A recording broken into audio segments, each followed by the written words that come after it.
പ്രിയമുള്ളവരെ, വസുദൈവ കുടുംബകം ഭാരതത്തിന്റെ ഉപനിഷത്തുകളിൽ നിന്നും കടമെടുത്ത ഒരു പ്രയോഗമാണിത്. വസുദൈവ കുടുംബകം. The world is one family. ലോകം, മനുഷ്യരെല്ലാം ഒരു കുടുംബമാണ്. Humanity is a single family. മനുഷ്യരെല്ലാം ഒന്നായി കാണാനുള്ള ഒരു മനോഭാവം നമ്മളിൽ ഇല്ലാത്തതാണ് ഇന്ന് പല പ്രശ്നങ്ങൾക്കും കാരണമായി വരുന്നത്. എല്ലായിടത്തും വിഭാഗീയതയാണ്. മതത്തിന്റെ പേരിലും ജാതിയുടെ പേരിലും വർണ്ണത്തിന്റെ പേരിലും വ്യത്യസ്ത ദേശങ്ങളുടെ പേരിലുമൊക്കെ മനുഷ്യരെ വേർതിരിച്ചു കാണുന്ന ഒരു പ്രവണത വർദ്ധിച്ചു വരുന്നുണ്ട്. മനുഷ്യരെ ഒന്നായി കാണാൻ കഴിയാത്ത ഇങ്ങനെ വേർതിരിച്ച് കാണുന്ന ഒരു മനോഭാവമാണ് പലതരത്തിലുള്ള ഇന്നത്തെ പ്രശ്നങ്ങൾക്കും ഒരു മൂലകാരണം. ലോകസമാധാനത്തിനും മനുഷ്യന്റെ സമാധാനപരമായ ജീവിതത്തിനുമൊക്കെ ഇത്തരത്തിൽ ഒരു ഒന്നായി കാണാനുള്ള ഒരു മനോഭാവം നമ്മൾ വളർത്തിയെടുക്കേണ്ടതുണ്ട്. യഥാർത്ഥ മനുഷ്യരെ ഒന്നായി കാണാൻ നമുക്ക് കഴിയണം. എന്നാൽ മറ്റൊരു വിഭാഗത്തെ വേർതിരിച്ച് കാണണമെന്നാണ് ഞാൻ ഈ പറയുന്നത്. അതേതാണ് ആ വിഭാഗമെന്നല്ലേ നിങ്ങൾക്ക് സംശയമുണ്ടാകും. എന്നും ഭക്ഷ്യസുരക്ഷയെക്കുറിച്ച് പറയുമ്പോൾ ഇന്നെന്താണ് ഇത്തരത്തിലുള്ള ഫിലോസഫിയൊക്കെ പറയുന്നത് എന്നുള്ളത്. അതൊന്നുമല്ല നമ്മുടെ വിഷയം. ഭക്ഷ്യസുരക്ഷ, ഫുഡ് സേഫ്റ്റി തന്നെയാണ്. നമ്മൾ വേർതിരിച്ച് കാണേണ്ട ഒരു വിഭാഗമാണ് നമ്മുടെ ഭക്ഷണം. ഫുഡ് സേഫ്റ്റി അല്ലെങ്കിൽ ഭക്ഷ്യസുരക്ഷ ഉറപ്പാക്കുന്നതിന് വേണ്ട അടിസ്ഥാനപരമായ 5 കാര്യങ്ങളിൽ ഏറ്റവും പ്രധാനപ്പെട്ട ഒന്നാണ് വേർതിരിക്കുക അല്ലെങ്കിൽ സെപ്പറേറ്റ് ചെയ്യുക എന്നുള്ളത്. ഭക്ഷ്യവസ്തുക്കളെ വേർതിരിച്ച് വെക്കുക അല്ലെങ്കിൽ സെപ്പറേറ്റ് ചെയ്ത് വെക്കുക എന്നുള്ളത് ഫുഡ് സേഫ്റ്റി അല്ലെങ്കിൽ ഭക്ഷ്യസുരക്ഷ ഉറപ്പാക്കുന്നതിനുള്ള അടിസ്ഥാനപരമായ ഒരു കാര്യമാണ്. അപ്പോൾ എങ്ങനെയാണ് ഈ ഭക്ഷ്യവസ്തുക്കളെ വേർതിരിച്ച് വെക്കേണ്ടത് എന്നറിയണം അല്ലേ?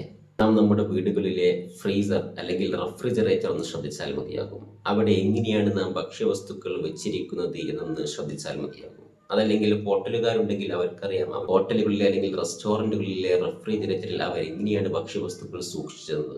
ഭക്ഷ്യസുരക്ഷ ഉറപ്പാക്കണമെങ്കിൽ നിർബന്ധമായിട്ടും ഭക്ഷ്യവസ്തുക്കളെ സെപ്പറേറ്റ് ചെയ്ത് വെച്ചിരിക്കണം എന്നുള്ളത് വളരെ പ്രധാനപ്പെട്ട ഒരു കാര്യമാണ്.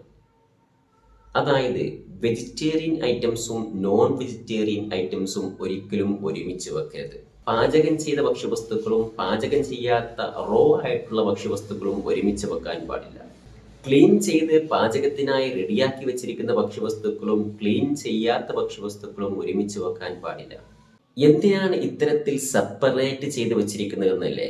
അതായത് ക്രോസ് കണ്ടാമിനേഷൻ തടയുന്നതിന് വേണ്ടിയാണ്. അതായത് നോൺ വെജ് ഫുഡ് ഐറ്റംസിലൊക്കെ സാധാരണഗതിയിൽ ധാരാളമായിട്ട് മൈക്രോ ഓർഗാനിസംസ് ഉണ്ടാകും. ഡിസീസ് കോസിംഗ് ആയിട്ടുള്ള അസുഖങ്ങൾക്ക് കാരണമായിരിക്കുന്ന സാൽമോണല്ല പോലെയുള്ള ഒരുപാട് മൈക്രോ ഓർഗാനിസംസ് ധാരാളമായിട്ടുണ്ടാകും. അപ്പോൾ ഇത്തരത്തിലുള്ള non veg food items vegetarian food ഐറ്റംസിൻ്റെ കൂടെ വെച്ച് കഴിഞ്ഞാൽ സ്വാഭാവികമായിട്ടും ഈ നോൺ വെജ് ഫുഡ് ഐറ്റംസിൽ നിന്നും ഇത്തരത്തിലുള്ള രോഗകാരികളായ ബാക്ടീരിയകളും മറ്റു സൂക്ഷ്മജീവികളും വെജിറ്റേറിയൻ ഫുഡ് ഐറ്റംസിലേക്ക് ക്രോസ് കണ്ടാമിനേഷൻ നടക്കും.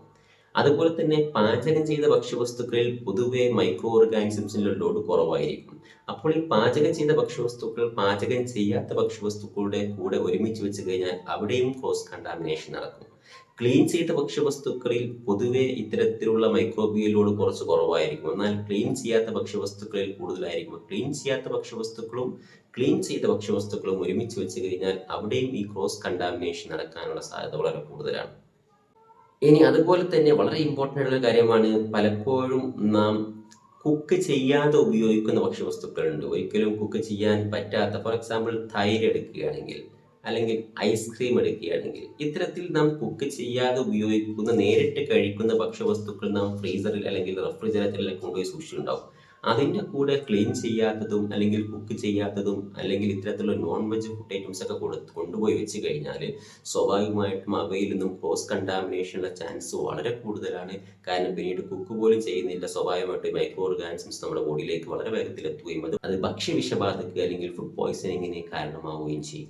വേർതിരിക്കുക അല്ലെങ്കിൽ സെപ്പറേറ്റ് ചെയ്യുക എന്നുള്ളത് ശ്രദ്ധിക്കേണ്ട മറ്റൊരു കാര്യമാണ്, ഫുഡ് ഐറ്റംസിൻ്റെ കൂടെ ഒരു കാരണവശാലും നോൺ ഫുഡ് ഐറ്റംസ് അല്ലെങ്കിൽ ക്ലീനിങ് എക്യുപ്മെൻറ്റ്സ്, ക്ലീനിങ് സൊല്യൂഷൻസ് തുടങ്ങിയവയൊന്നും ഒരു കാരണവശാലും സൂക്ഷിക്കാൻ പാടില്ല.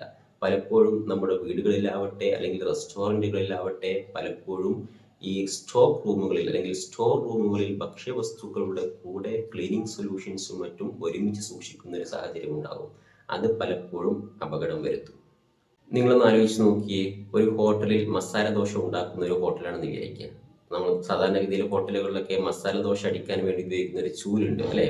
ആ ചൂലും പുറത്ത് ടോയ്ലറ്റോ അല്ലെങ്കിൽ പുറത്ത് ക്ലീനിങ്ങിന് ഉപയോഗിക്കുന്ന മറ്റൊരു ചൂലും ഒരുമിച്ച് കൊണ്ടുപോയി വെച്ചാൽ എങ്ങനെ ഇരിക്കും? ഇന്ന് മസാല ദോശ അടിക്കാൻ ഉപയോഗിച്ച ചൂല് നാളെ ടോയ്ലറ്റിന് ഉപയോഗിക്കും. ഇന്നലെ ടോയ്ലറ്റ് കഴുകാൻ ഉപയോഗിച്ച ചൂല് ഇന്ന് മസാല ദോശ അടിക്കാൻ ഉപയോഗിക്കേണ്ടി വരും. സ്വാഭാവികമായിട്ടും മാറിപ്പോകാനുള്ള സ്കോപ്പ് വളരെ കൂടുതലാണ്, അല്ലേ? അപ്പൊ ഇത്തരത്തിൽ ഒരിക്കലും ക്ലീനിങ് ഇക്വിപ്മെന്റ്സ് അല്ലെങ്കിൽ ഭക്ഷ്യവസ്തുക്കളിൽ ഉപയോഗിക്കുന്ന എക്യുപ്മെന്റ്സും ഒന്നും ഒരുമിച്ച് ഒരു കാരണവശാലും വെക്കാൻ പാടില്ല. അവ സെപ്പറേറ്റ് ചെയ്ത് വെക്കണം. ഇനി നമ്മുടെ വീടുകളിലൊക്കെ കട്ടിംഗ് ബോർഡുകൾ ഉണ്ടാകും. ഈ കട്ടിംഗ് ബോർഡുകളും സെപ്പറേറ്റ് ചെയ്ത് വെക്കണം എന്ന് പറയുന്നത്. അതായത് non veg food items cut ചെയ്യാൻ ഉപയോഗിക്കുന്ന കട്ടിംഗ് ബോർഡുകൾ ആവരുത് സാലഡുകളും വെജിറ്റേറിയൻ ഐറ്റംസും കട്ട് ചെയ്യാൻ ഉപയോഗിക്കേണ്ടത്.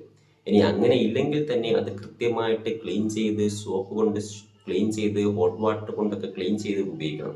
അല്ലെങ്കിൽ സെപ്പറേറ്റ് നിറങ്ങളോട് കൂടിയ കട്ടിംഗ് ബോർഡുകൾ വെജിറ്റേറിയൻ ഐറ്റംസിനും നോൺ വെജ് ഐറ്റംസിനും ഒക്കെ സെപ്പറേറ്റ് വെക്കണം.